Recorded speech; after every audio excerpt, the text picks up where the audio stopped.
Peking begnügt sich nicht nur mit der Internierung von Millionen Uiguren, nun vernichtet es auch systematisch das Kulturerbe Ostturkestans.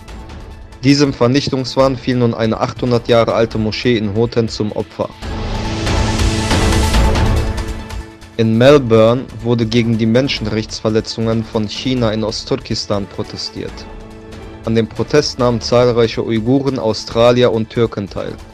In Istanbul dauert die Ostturkestan-Kulturwoche weiter an.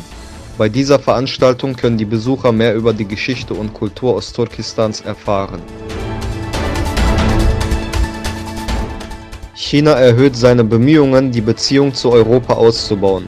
Europa jedoch besitzt keine einheitliche Strategie gegenüber China. Nach der Europareise Xi Jinpings und der Teilnahme Italiens an dem chinesischen Seidenstraßenprojekt wird dieser Schritt Italiens heiß diskutiert.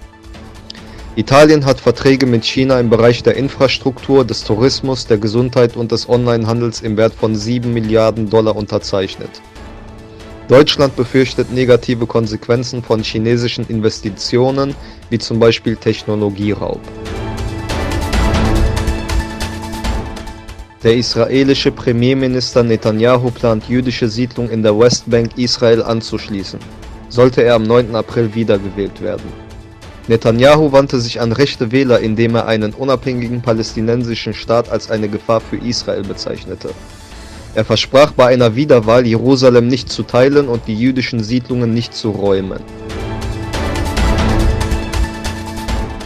Der amerikanische Außenminister Pompeo erklärte die Bereitschaft der USA, auf die Existenz der russischen Soldaten in Venezuela zu reagieren. Nach der NATO-Versammlung der Außenminister forderte Pompeo auf einer Pressekonferenz den Abzug der russischen Soldaten aus Venezuela. Der russische Außenminister Lavrov bezeichnete den Dienst der russischen Soldaten in Venezuela als legitim.